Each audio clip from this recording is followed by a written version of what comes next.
அம்மாவை எல்லாருக்கும் ரொம்ப பிடிக்கும். அதே மாதிரியே அம்மாவோட அம்மாவையும் எல்லாருக்கும் ரொம்ப பிடிக்கும். அம்மாவோட சாயல்லையே கொஞ்சம் வயசான தோற்றத்துல இருக்கிற அந்த பாட்டி நம்ம எல்லாருக்குமே ரொம்ப ஸ்பெஷல் இல்லையா? இந்த கதையில வர நடுத்தர வயது பெண்மணிக்கும் அப்படித்தான். அவங்க தன்னுடைய பால்ய காலத்துல இருந்து அவங்க பாட்டி கூட அவங்க செலவழிச்ச நாட்களை ஒரு அழகான நினைவுகளா நம்ம கூட பகிர்றாங்க. வாங்க நாம கதைக்குள்ள போகலாம். எங்க பாட்டியோட பேர் பத்மினி. பாட்டி ரொம்ப அழகா இருப்பாங்க. தடிமனா கண்ணாடி போட்டுக்கிட்டு முகத்துல சாந்தத்தோட இருப்பாங்க. பாட்டி தன்னோட நரைச்ச முடிய எப்பவுமே கொண்டதான் போட்டிருப்பாங்க. அந்த காலத்துல பிள்ளைகளுக்கு திருமணம் ஆகிட்டா பிள்ளைகளோட அம்மாக்கள் எல்லாருமே தலைமுடிய பின்னல் போடுறத நிறுத்திடுவாங்களாம். பாட்டி இத அடிக்கடி சொல்வாங்க. என்னோட அப்பாவோட அம்மாவும் தலைமுடிய எப்போதும் கொண்டதான் போட்டிருப்பாங்க. விலை மலிவான புடவையா இருந்தாலும் அதை நேர்த்தியா அணிஞ்சுக்கிறது பாட்டியோட வழக்கம். காலை எழுந்த உடனேயே குளிச்சுட்டு பாக்குறதுக்கு புத்துணர்ச்சியோட இருப்பாங்க. நெத்தியில சந்தனம் இல்ல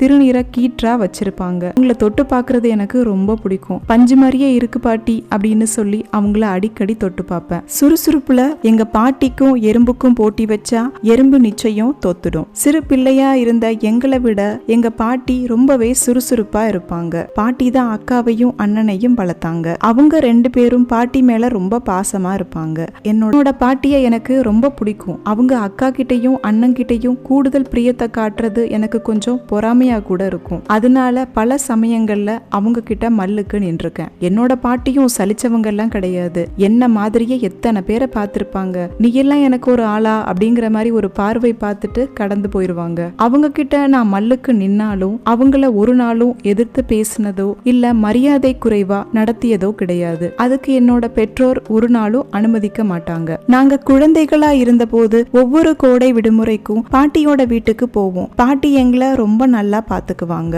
பாட்டி அடிக்கடி எங்க வீட்டுக்கு வருவாங்க. அவங்களால எங்களை பார்க்காம இருக்கவே முடியாது. அவங்களுக்கு மகள் மற்றும் மகளோட குழந்தைகள் மீது அளவில்லாத பிரியம். அவங்க எங்க வீட்டுக்கு வரும்போது வீட்டிலேயே செஞ்ச மிளகாய் வற்றல், அரிசி வற்றல், பொடி வகைகள், ஊறுகாய் மற்றும் எங்களுக்கு பிடிச்ச சில தின்பண்டங்களையும் வாங்கிட்டு வருவாங்க. அப்பாவோட பணிமாற்றம் காரணமா நாங்க கொஞ்ச காலம் கடலூர்ல இருந்தோம். பாட்டி இருக்கிற ஊர்ல இருந்து அது கொஞ்சம் தூரம். அதனால மாமாக்கள் பாட்டியை அனுப்புறதுக்கு தயங்குனாங்க. இப்போ இருக்கிறது போல பேருந்துல ஏறிட்டோம் அல்லது சேர வேண்டிய இடத்தை சேர்ந்துட்டோம் அப்படின்னு உடனே தெரிவிக்கிறதுக்கான செல்போன் வசதி அப்ப இல்ல. கடிதங்கள் மூலமே செய்திகள் எல்லாமே பகிரப்பட்டன. கடிதங்களுமே தூரத்தோட அடிப்படையில தன்னோட இலக்க அடையும். அவசர செய்திகளை அனுப்புறதுக்கு தந்தி அடிக்கிற வசதி இருந்துச்சு. ஆனா முக்கால்வாசி சமயங்கள்ல தந்திகள் இறப்பு செய்தியை தான் கொண்டு வரும் அப்படின்னு மக்கள் நம்பினாங்க. அதுக்கு அவங்களுடைய அனுபவங்களே முக்கிய காரணமா இருந்துச்சு.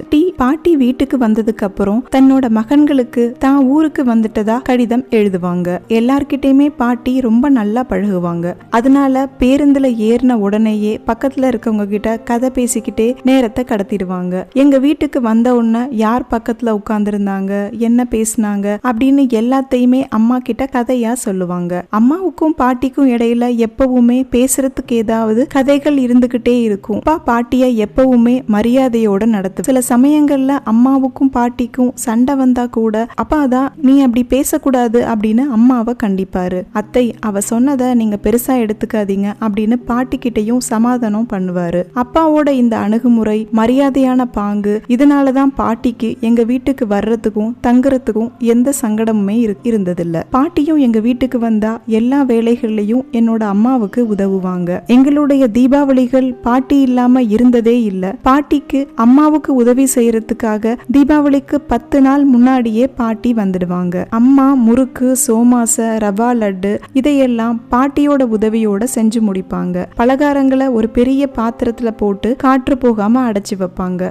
மழை காலங்கள்ல தான் தீபாவளி வரும். அதனால எங்களால வீட்டை விட்டு வெளியவே போக முடியாது. நாங்க வீட்டுல இருக்கிற தின்பண்டங்களை சாப்பிட்டுக்கிட்டு பாட்டி சொல்ற ராமாயணம், மகாபாரதம் கதைகளை கேட்டுக்கிட்டு எங்களுடைய நேரத்தை கழிப்போம். பாட்டி ஒவ்வொரு முறை எங்களோட வீட்டுக்கு வரும்போதும் அவங்களுடைய ஊரில் நடந்த சுவாரஸ்யமான சம்பவங்களை சொல்வாங்க. ஒரு சமயம் மாமாவுக்கு உடல்நிலை சரியில்லாம இருந்துச்சு. மாமாவை பாக்குறதுக்காக மாமாவோட கம்பெனியோட முதலாளி வந்திருந்தாரு. மாமா ஒரே கம்பெனில கிட்டத்தட்ட 20 வருஷத்துக்கு மேல வேலை செஞ்சாரு. அதனால அவருக்கும் முதலாளிக்கும் ஒரு நெருக்கம் ஏற்பட்டு இருந்துச்சு. முதலாளிக்கு தேநீர் போட்டு கொடுத்துட்டு பாட்டி தான் செஞ்ச ரவா லட்டை சாப்பிடுறதுக்காக தட்டுல வச்சாங்க. சிறிய துண்டுகளாக ரவா லட்டை பிட்டு முதலாளி வாயில போட்டுக்கிட்டு மாமா கிட்ட கிட்ட பேச ஆரம்பிச்சாரு. உடனே அவர் வாயிலிருந்து புகை வர்றது போல ரவா லட்டுவோட துகள்கள் ஒரு மாவு படலம் போல வெளிவந்துச்சு. அவர் ஒவ்வொரு முறை பேசும்போதும் அப்படியே புகை மாதிரியே அவரோட வாயிலிருந்து வந்துகிட்டே இருந்துச்சு. பாட்டிக்கு சங்கடத்தோட அடக்க முடியாத சிரிப்பும் வந்துச்சு. எல்லார் முன்னாடியும் சிரிக்க முடியாம பாட்டி கஷ்டப்பட்டு சிரிப்பை அடக்குனாங்களாம். இந்த கதையை சொல்லிட்டு பாட்டி விழுந்து விழுந்து சிரிச்சாங்க. பாட்டிக்கு சமையல் எல்லாம் கைவந்த கலைதான். ஆனா பலகாரம் அப்படின்னு வந்துட்டா சொதப்பிடுவாங்க.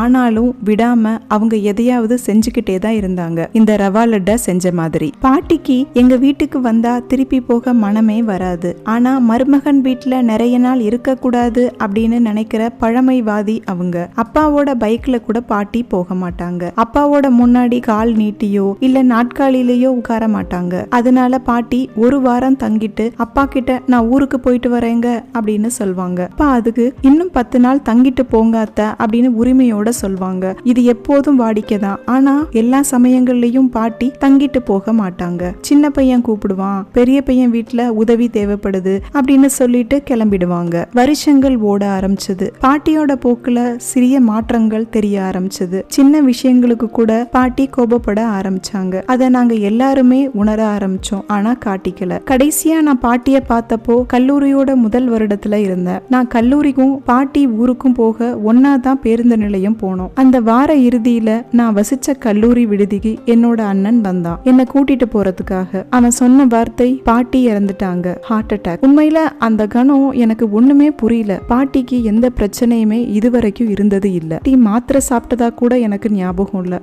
அவசரமா ஏதோ ஒரு சுடிதார போட்டுக்கிட்டு அண்ணனோட பயணப்பட்டேன். எங்க 2 பேராலையும் பேசக்கூட முடியல. 2 பேரும் அமைதியாவே உட்கார்ந்துருந்தோம். பேருந்துல நாங்க உட்கார்ந்த உடனேயே விவேக்கோட காமெடி காட்சிகள் ஒளிபரப்பாச்சு. எங்க 2 பேருக்கும் அழுகிறதா இல்ல சிரிக்கிறதா அப்படின்னு தெரியல. எங்களோட சொந்தங்கள் எல்லாருமே பாட்டியோட வீட்டுக்கு வந்திருந்தாங்க. இறுதி சடங்கு எல்லாம் முடிஞ்சு நாங்க எல்லாரும் வீட்டுக்கு கிளம்பணும். பாட்டி உயிரோட இல்ல அப்படிங்கறத ஏத்துக்கவே எங்களுக்கு சில ஆண்டுகள் தேவைப்பட்டுச்சு. காலப்போக்குல எங்களுடைய படிப்பு, வேலை, திருமணம், குழந்தைகள் அப்படின்னு எங்களுடைய வாழ்க்கை பயணத்துல நாங்க வேகமா ஓடிக்கிட்டு இருந்தாலும் எங்க எல்லாருடைய உள்ளத்திலும் எங்களோட பாட்டிக்கு அப்படின்னு ஒரு தனி இடம் எப்பவுமே உண்டு. முற்றும். இந்த கதை உங்களுடைய பாட்டியோட நினைவுகளை உங்களுக்கு ஞாபகப்படுத்துச்சா? அப்படி இருந்தா மறக்காம சொல்லுங்க. நன்றி.